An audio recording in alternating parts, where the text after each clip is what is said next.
So today it's 19th of March, 2 minutes to 6 p.m. I'm here with a good friend of mine. I've known him for quite some time. I'm gonna let him do the intro himself because honestly, I was gonna think of some titles to say, and I was like, I don't know what to say. It's like there's so many things I can say, yeah. But I'm interviewing my friend Toby. He's a solo game developer, amazing person, talented person, and he's got Project Contrast is coming out tonight, midnight, if I'm correct. Midnight tonight will be out on Steam. By the time this comes out, it'll either already be out or it might not be out. So either way, check out regardless. Just to clarify, it's just the Steam page that is dropping. The demo is dropping for a time later in April. So it's the Steam page later in April, yeah? The Steam page is out tonight. Later in April, we're gonna get what? The demo, yeah? Something small, yeah. Come on, small wins, man. But I'm happy for you. But I'm gonna let you introduce yourself anyway. And just tell me a little bit about yourself and basically why you became why you even do this, why do you even do solo development? But yeah, tell me about yourself, man. Or tell the people about yourself. I know you already. Okay. It's difficult, I don't really know where to start with everything, but I'll say my name's Toby. I was born in Nigeria, came here shortly, just a year or two after that, and been living in the UK since then. Obviously, I went to uni with Ray here. Pretty sick time, pretty good time, pretty fun times, man. It was whoa, the memories, man. The memories. It was good. It was good, man. What a time. Pretty good time. Got a lot of character growth and development done there. Yeah, man. Obviously, I was studying game design. Ray was doing business. Business management, yeah. It was second year we met. I guess we were living in the same hall, in the same flat, literally just 2-3 years. Your second year, my final year. Okay, yeah. But it was just fun. It was funny how we got paired up because I think like among that group, it was like everyone was that into games, and I was like, how did that even happen? Like that whole friendship group that got formed that year, because you guys knew each other before. So a couple of guys that we know, you guys knew each other before. Yeah, we didn't know you last year. Until then. So it was just weird. It was like I was like, what a coincidence that we usually kind of like lived within the same block, basically, literally just one floor above, one below. But yeah, I got a question. How and why did you get into video games? How and why did I get into video games? Love games, always have. I think my first device was like a Game Boy Advance, the grey one. Yeah. Player 3. I barely remember what games I was playing on there. I can only remember Sonic because that's pretty much the only one I could finish or play. Because I swear those Game Boy games were hard. If it wasn't Pokemon or Sonic, the controls on them were actually... Yeah, no, they were rough. Yo, I don't think I finished a Game Boy game like ever. I don't think I ever finished one. You don't finish those games. Yeah, but that's actually a good point. And after the Game Boy, PSP, God of War. Of course. Yeah. God of War pretty much covered it for me. Wrapped me up, put me in a box, said, yeah, you're a gamer. Just Tekken as well. Yeah. And for PSP, Need for Speed, Burnout, Legends, all of these classics, I've just always loved games. That makes me want to get a PSP. Then I probably went onto laptop, got RuneScape, got some Warframe, got some Blade and Soul, so just kept it moving, kept it stepping. I love playing games. And after that, I guess I needed to figure out I wanted to do some stuff, I've always loved English as a kid growing up. One of my favorite subjects in school, always loved writing. So, and, I felt the need to go to university to at least continue growing. And I actually did a year of economics first. I could not stick it. Could not do it 1 year. Terrible. Then I went to do my bachelor's in East London. So that was where I studied game design, narrative development, and where I met Ray and a lot of other people. Pretty fun. Then I guess one more stopgap before I started developing Contrast fully. I did a year's master's at Kingston, and I was on the game design course as well. Wrapped that up in a year. That was actually what started my final project, Contrast, and I've been developing it for maybe a year or two since then now, and now we're getting towards a Steam page release. Now we've got a Steam page coming out in what, like just under 6 hours now, officially. Just under 6 hours, as long as I press that launch button. If not, I might fall asleep and it might come out at 7 a.m. in the morning, but let's hope. No, that's good. But all right, so did you start Project Contrast when you were at, what was it, Kingston? You say Kingston Uni, innit? I would say I started it in my last year of UEL. University of UEL. So that was what year? Started it in my third year. So what year would that have been? Just towards the end. What year would that have been? What year did you graduate? I graduated June 2021.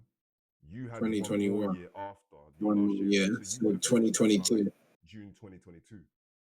Just towards the end of that, so wrapping up the course was when, and I mean early prototype, when all I had was sketches and I had a text-based version of the game. Like you would click to progress. I think I can find that. That's somewhere in one of my websites. But yeah, that's when it actually started. Well, initially. Because I remember one of the first sketches, main character. I remember one of the first sketches, and I was like, that left and right. Yeah, and I was like, you see the progress, and it's been something to behold, because I've been a part of it. Obviously, you've had me voice the main character, which has been an absolute privilege for me to do. And to be fair, I want to touch upon that because I don't know how many times, like, don't ask me for new lines just yet. You know, I want to understand for you, right? So when you built this character, like, I don't know if you had me in mind or if you did. I can't quite remember if you did or not. But explain to me the kind of creative process behind working so closely with someone that's voicing your character, especially a friend as well. Like, because obviously we knew each other. And I think me and you've got a similar but very different taste in games. It's quite similar. If I'm being honest, it's very similar. It's very similar, but I guess it's the way I think your mic just cut out. Did it? Good? Oh no, it was just for a split second. Oh. Maybe it was because of an overlap. Yeah, but me and you have very similar games that we like. Then, for example, it veers off because you like League. I ain't that's not my cup of tea, man. You know what? I haven't played League. I no League slander, but I haven't played League in about whenever Rivals came out. So listen, Marvel Rivals is. I've touched it twice since then. Rivals is different gravy, man. I can't lie. We'll get the Rivals. But when I touched that game, yeah, I did not know I'd be so like.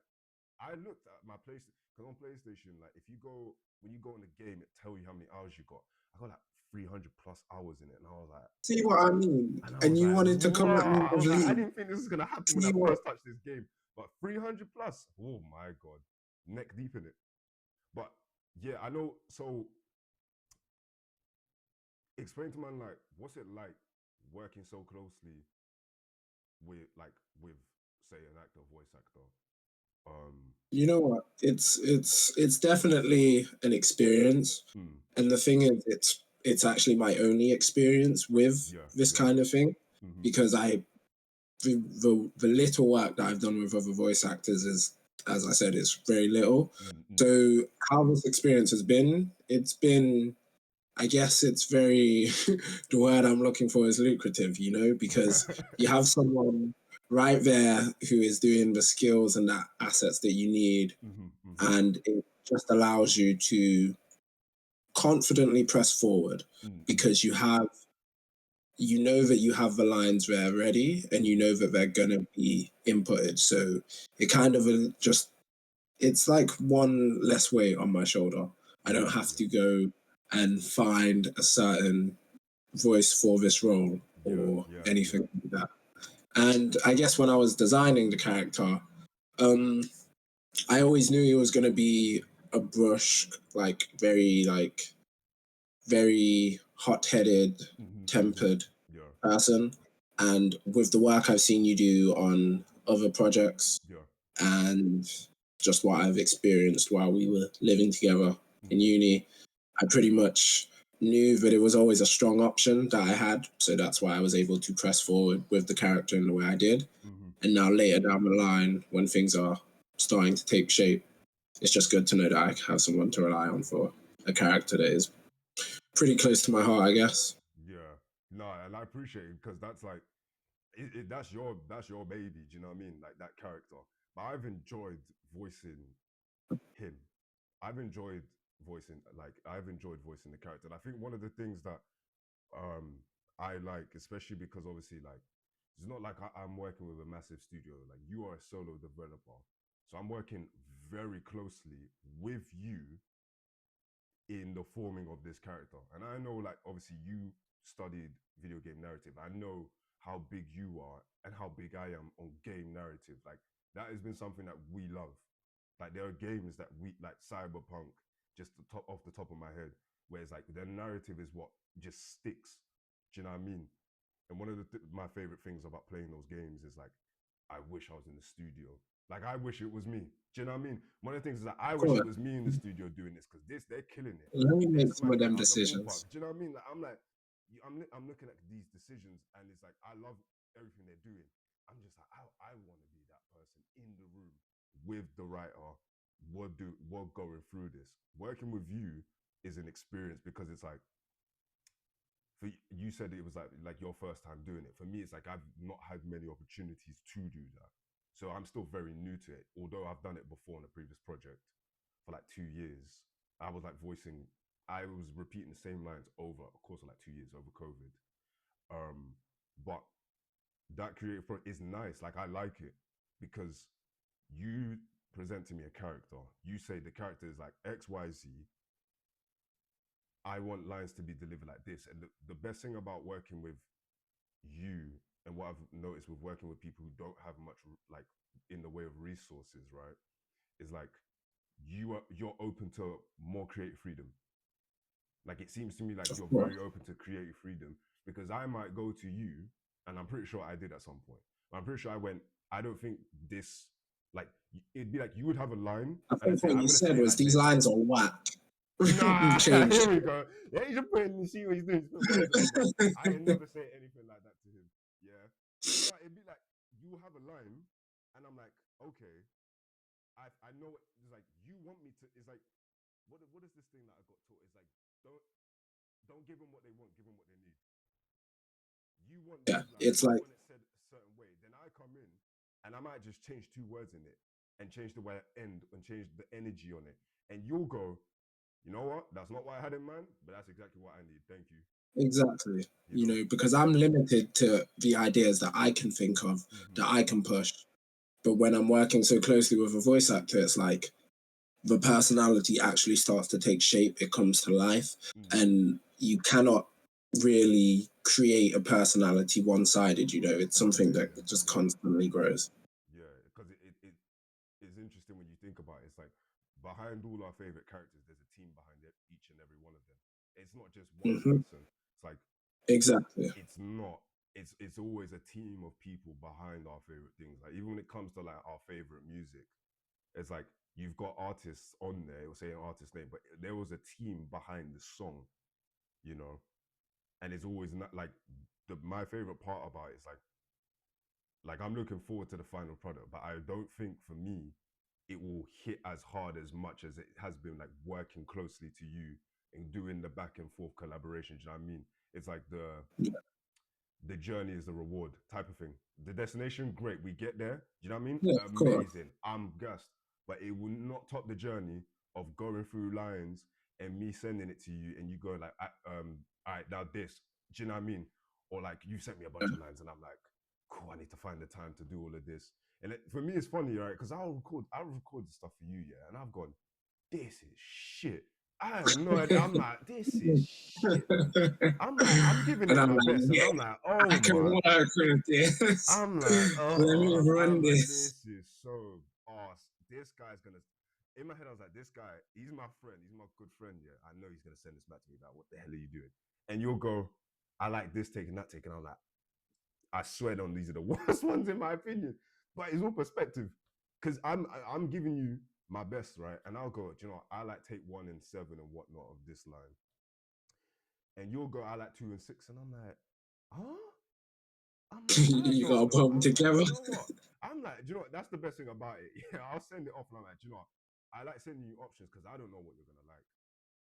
Because I'll get in my own head about it, and that I don't like this. But it's not about what I like. It's about what you like. Because at the end of the day, you got final say so.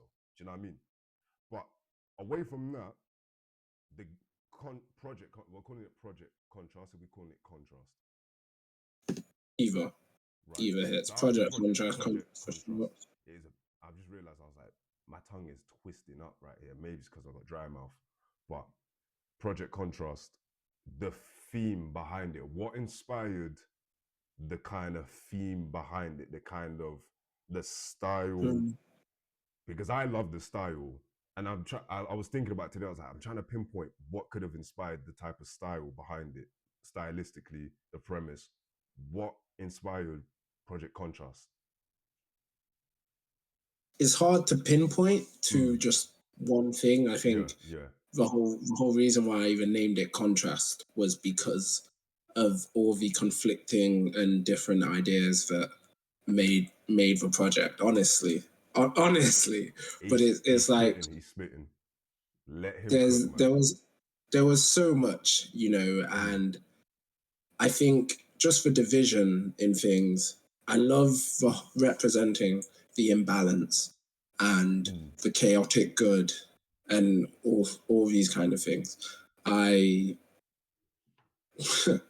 I've taken games, I've seen games, I've seen my best stories, I've seen my favorite media, and I've just tried to see how I can take from the best, be inspired, and output something that's I don't really know what I'm trying to say. All I'm trying to say is a There's a lot lot, of inspired. course. Like it's hard to pinpoint. So top of my head, if we're talking games, Nier, Automata, and then stories, if we're talking anime like Banana Fish, Gangster, really grounded entries. Because it gives, like, from what I've seen, like, because obviously I've seen a decent amount of it. I've play tested it. Obviously, You've seen more than I anyone. think, more than anybody probably outside from yourself. Yeah, but I like the groundedness of it, the grittiness of it, which reminds me of games I played growing up. Grounded and gritty, right? And I do think we're probably lacking a bit of that right now That's what in it games. is. Like there is definitely, like, it was, maybe it was because I think it was just the trend at that time of games. I think it was like the mid to late 2000s, like just up until the 2010s, and in the early 2010s when that was still quite popular. Then it kind of fell out of fashion, like that gritty, grounded type of game, right? But that was what I grew up playing. And then I get to this age now, and I'm like, where's this game gone? I'm like, this game is this kind of game is where's the gone. genre Like, gone? You know, I'm like, this kind of game is gone. But the kind of game I grew up, that kind of genre, that kind of type of game, that flavor, I'm like, bro, I don't see it enough. I don't see it enough. So when you presented it to me, I think above anything else, what gets me excited working on a project is being like, can I also consume this? Like, can I also just be a regular consumer? And with your project, I'm like, I can be a regular consumer because it's got everything I like in terms of, like, even musical choices, right? Like the music choices that you've got in there. I'm like, this is the kind of music I like. And it all meshes together to create this really nice grounded, like, contrast of things that I like, and it's just all in one place. Do you know what I mean? But that groundedness, the grittiness of it is the kind of stuff that I like. Grew up watching, loving, playing. And it's definitely, I'd say, it's almost like a recipe that's kind of gotten lost. You know, but I'm excited. I'm excited for it. I mean, the Steam page is going to be up soon. Just about being a solo developer, how hard is it? Because I ain't done it. So how hard is it? It's not really about, because you set the difficulty. You decide what you want to make. It's more of a commitment. Like, them days when you haven't been in engine for about 2 or 3 days, and you start questioning yourself, and then you just look through old videos and you get a bit stagnant. It's all about going back to the project, because it's not a short-term thing. It's not something that you can just get done. Like, I feel like as a solo developer, it will never be finished.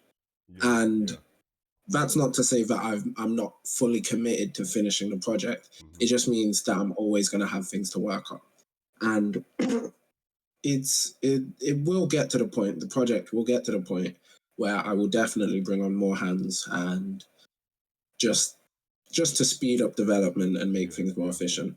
And I am developing it solo, programming it solo in Unreal Engine. But I think it's a bit more of a collaborative effort. Like Ray, I've got some people who work on art for me. I've got a few who do the music behind the scenes. Obviously, I have to give actually a huge shout out to all of these people who are contributing to the project. While I am solo programming it, it's definitely a lot more of a team effort. And to all the people who have tested it so far, especially all these terrible buggy messes that people have had to stick through, honestly, like, thank you, because of that, we're one step closer to a finished product.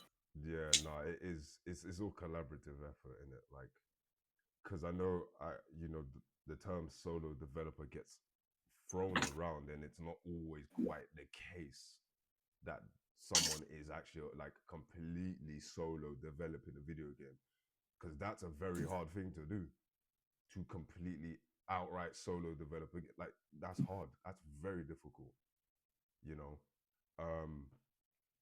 But yeah, I think we'll go into something that I wanted to talk to you about, which is about, because me and you are massive consumers of like media, anime, video games and stuff. And what I wanted to ask you was, we're gonna talk about a wish list, video game adaptation wish list. Yeah. But before I get into that, did you see they're adapting God of War? They're doing a God of War. Into what, a movie? No, I think they're doing live. I think it's, if I'm correct, TV series. It's Amazon are developing it. TV series, yeah. But then I seen the person behind it, so the showrunner, was like, oh, he tried to play the game. He put it down after like 20, something like, don't quote me on it, don't quote me on it. But like, he put it down after a short time, yeah. I got a question for you. Do you think showrunners... They have to play the game. Don't ask me that kind of nonsense. No, don't ask me that kind of nonsense. Do you think it should be obligation that they play the game? They either have to play the game or see. No, they have to at least play like a decent chunk, like 33%, and seen the entire playthrough, or just played the whole game. So because let's say, for example, you're a showrunner, yeah, and you've been given the project, like you've been hired to develop a video game, live action, TV, animated, however you want to twist it, yeah. Let's say you're bad at video games, because this is a thing that we don't consider, yeah. Is we have easy for a reason. Let me cook. Someone playing video games for the first time, you'll be surprised at how hard it is to do all these things at the same time. Yeah. PC, hard. Controller's the easier one, and that's still very difficult to someone that doesn't know what they're doing. So that can be a version of the whole experience, right? So let's say I play the game for you.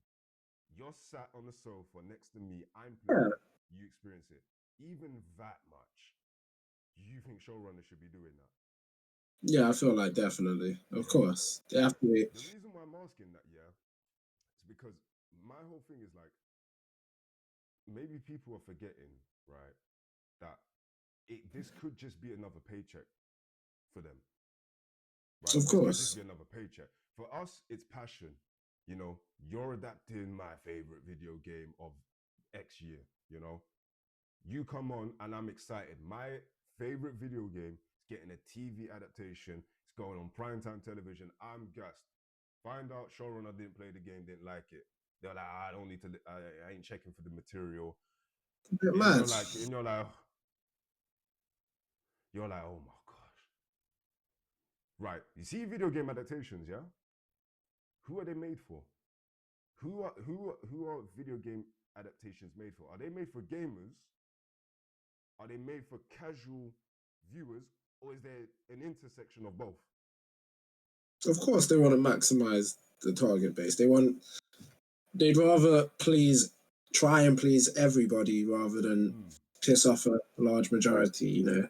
Yeah, because my So question with who are video game adaptations made for is like, because whenever you see it, yeah, whenever you see that, for example, a showrunner didn't particularly play the full game of what they're adapting, right? Obviously, gamers, pitchforks, torches in hands, right? And whether you argue that's extreme or not, that's just what happens because they're incredibly passionate about these things, right? But my whole thing is, if you're adapting a video game, my whole thing is, who is this for at the end of the day? Is it for video gamers who play the game, or is it for casual audiences? Because if they don't consume the game, then I could say, well, this is for casuals then, isn't it? This would have to be for casuals because you're gonna piss off gamers. You're going to piss them off. And the one thing that you don't do is piss off gamers. Don't do that's a scary thing to do. You know, the last people that I want on my back, gamers. I don't want that. They will stay up dusk till dawn and just go at you and for life. that's not the kind of smoke we want. You don't want that. I like my sleep, man. Like, I don't want to be harassed and stuff. You know, I don't want to be attacked in any kind of shape or form. But my whole thing with like video game adaptations is like, those who respect the material, it always shows. Like, you can see that. You can see when it's been respected. Like, for example, with Arcane, I didn't play League. You played League. But I think they got, I don't know, maybe you agree or disagree. I think they got the formula right. They didn't copy League law to a T, but enough that they could satisfy people like you who played it. Yeah, Arcane was solid. And people like me who never, like, I played League one time. You had me do that tutorial mission.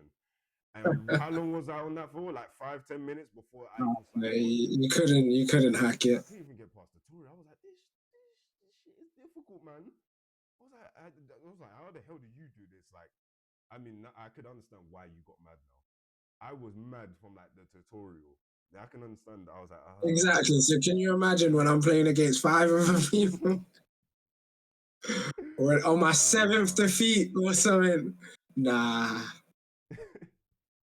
No, and I got an assignment due in like 6 hours, and I'm telling myself I'm not going to start the assignment until I reach the next division. No, that's a tightrope. Yeah, but I just think like with video game adaptations, like at least we just got to respect the material, in my opinion. But like, I'm not making these calls, but my whole thing is, in all honesty, if you could adhere, like, work with the material, that pays off in dividends. It will. Yeah. Like video. Why would you not want? Like, is at the end of the day that you want your show to be successful, but you want to take it in a certain direction. But if you don't respect the material and it shows, you got a recipe for disaster. Simple as that. But yeah, what are some video games that haven't been adapted into TV, movies, or film that you think, like, if you were given the money today to develop a video game adaptation, what would it be? That's so difficult. Shit. What do you think? Any video game? You know what actually came to mind, which would go so cold? Prototype, bro. Bro, You're cooking. Oh, bro, I've not thought about bring that back. Prototype. Bring that back as a movie. Forget these series nonsense. Give me 3 movies. Yeah, Prototype. calm. Give me a trilogy. Yeah. Right. Okay. Hold on. Prototype. Yeah. We'll just knock some out of the park. Prototype. Right. How? Live action movie, live action TV, animated movie, animated series. How you doing it? Ooh, you know what? I just feel like because of I feel like that would actually suit live action a bit better than anime. Yeah, I actually think it would. Nah, not series. I'd much prefer a movie. A movie? Fair enough. Okay. All right, I got one for you. Mass Effect. Ooh. Mass Effect, live action. Don't they already have that? No, they don't have that. Oh no, I'm talking about Halo. Yeah. Halo have got live action. They've got their stuff is like scattered all over the place. Because I don't know how many people know about. There was a one called Forward Unto Dawn that came out with Halo 4. I really enjoyed. That's probably my favorite Halo adaptation, like live action. But it's kind of niche. I don't know how many people know about it, but I'm telling you, Mass Effect, live action series, and it'll just be like Space Game of Thrones. But then, how do you deal with the whole? I know exactly what you're gonna say. You're gonna say, yeah. Exactly. You're gonna say, how do you? I want this to happen, but what about that to happen? Right. Here's the thing. It's RPG, right? So in the game, the main character is you, basically. But how do you adapt that into TV? You don't do Shepard. Simple as that. You don't do Shepard. You can't do Shepard. Ideally, the best way that you could do it is let's say if you follow a crew of different races and stuff, but you don't have Shepard. So just imagine Shepard's crew without Shepard. But then is it really Mass Effect without Shepard, run? Mass Effect, yes. It is though. It is. You gotta remember, Mass Effect is huge. Yeah. But I understand what you're saying. But then if we're being completely honest, the problem with adapting something like Mass Effect, which in my opinion, I'm pretty sure it's in the works anyway, is no one's going to be happy with Shepard. I don't think so. Because at all. Think about it. If Shepard is you and you're not everyone's going to be happy with Shepard. Because exactly. Unless they just do Bandersnatch too. Oh, interesting. And aren't they? Yeah. Because my thing is, let's be honest, if they decide to make Shepard female or woman, well, you know exactly what they're gonna. You know exactly what's happening. Because I'll be fine. I mean, I don't mind. Couldn't you pick both genders? Personally, I don't care. But you know as well as I know that there's a certain group of individuals, very loud group of individuals. Let's not summon them here. We're not gonna summon them. Banish them away. Yeah, but you know they won't be happy about it. You know that. Of course not. That's probably my biggest gripe of video game adaptations. Like, I'm pretty sure it's like the girl that got casted as Ellie, not Ellie, but to be she got it as well. Not Ellie, Abby. The season 2, the Abby. Wait, season 2 is already going to Abby. Yes, season 2's Abby. It's weird though. They're doing it. I don't think it's timeline seems a little jumped. Right, so season 2 of Last of Us HBO, I think, is going to be like season 1, like The Last of Us 1.5, and not. Yeah, of course. If that makes sense, because I don't. Yeah, that does make. They're not doing the massive time jump. Right, it's not. Yeah, there's time jump. There's maybe not because of spoilers, but I'll have to remind myself where season 1 ended. Well, you want to remind you how it ended? Yeah, but then you don't want to put spoilers on. Oh, how did season 1 ended the same way the game did? The hospital. Remember, Thingy gets her from the hospital, and he doesn't tell her how he did it, like what happened, because Maybe I actually did not watch the last episode of season 1 then. It ends the same way. the first crazy. one. I did not watch that. And then the game has the massive time skip between the two. Yeah, of course. The show Yeah, of won't course. have that. So essentially, it's gonna be like here. It's weird. The time gap isn't gonna be huge. Yeah, of course. But it's still gonna be season 2. I just don't know how much of it they're gonna change. Because from what I've seen, I can't even get into that now because that's gonna be a massive spoiler. Yeah, you can't. You about to ruin the whole thing. I know that you know the big controversy with part 2. You hush about controversy. I didn't see nothing controversial. I just saw a story playing out. Here we go. As a story needed to play out. That's it. You know the very big thing that happened that had that. I mean, that game is still talked about to this day for that decision. Yeah, I don't know if they're doing that in the show, based on what that I've seen on trailers. I'm not sure. Yeah, probably not because they want more. They want more time. I want them to do it. Of course, what has to happen has to happen. Do at the end of the day. Bro, do it. Watch, especially to the individual in question. Seeing that, it's gonna be crazy. That's gonna have the internet. The internet's gonna break again, isn't it? They're gonna break the internet again. The day I see that episode, Last of Us Part 2. Oh my gosh, the PTSD. So many people are gonna be mad again. It's gonna be so funny to watch. And you know how rough it was for me because I only just finished playing the first one. Like literally just a few months before the second one came out. Oh yeah, because you played it. I played it late as fuck. How long did I wait? I waited some time, not that long, but I waited some time because I played it on PS4. It came out on PS3, but it was at the very end of the PS3 life cycle. So I played it on PS4. Then I had to wait. I think I waited like 3-4 years, maybe, give or take. But I know for those who play on PS3, it was like a 7-year wait, which is brutal. Yeah, crazy. Imagine crazy. 7 years that happening. Yeah, I think. Do you know what? I can understand. Again, I'm not mad at. I was never. Yeah, people felt violated. I wasn't mad at the decision, but I can understand after waiting 7 years that happening, and you're like, you're taking the piss after 7 years, and you've done this to us. But they went too far with the anger. That's what I'm saying. They went way too far. It's like it's okay to be angry, but we ain't got to harass anybody. Yeah, that's just unnecessary. Let's have a bit of parliamentary procedure, man. We ain't got to do all this bullshit, man. It's not that deep. It isn't that deep. And if to end that off, he low-key deserved it, but I'm not gonna go into that anymore because I know I ain't trying to get. You already said too much. I ain't trying to summon those ones. I ain't trying to summon them. You already said too much. They'll be here flocking. But all right, cool. To wrap it up, Project Contrast.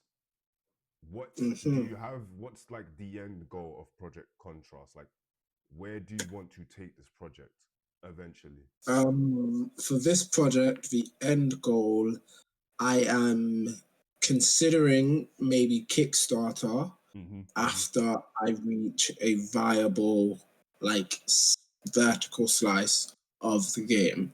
So I'm planning to maybe release a really short demo very soon.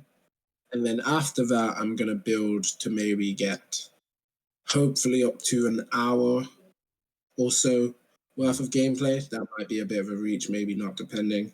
Yeah. And then after that, we'll see where we can go. But I am envisioning a finished project. I've already got plans for that. I've already got things in place of how the wider game is going to look at. I see the whole game. It's a standalone story, which may lead into a sequel or not.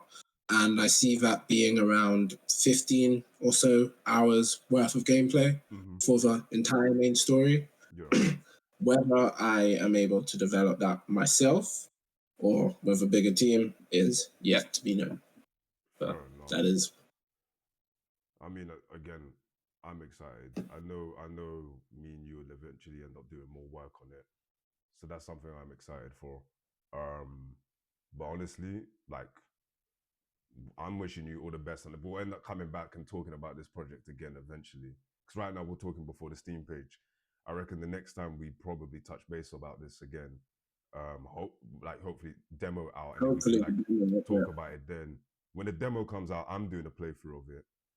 That's definitely happening, and I put that on this channel. But yeah, man, honestly, been great talking to you as per usual, man. Like, I thank you for Thank you taking the very time out to much. chat to me about this. But yeah, if you guys want to see more interviews like this, just let me know down in the comments. Toby, all the best to you. Make sure you check out the Steam page of Project Contrast. I'll link that underneath this video. And until next time, I'll see you guys later. Pieces.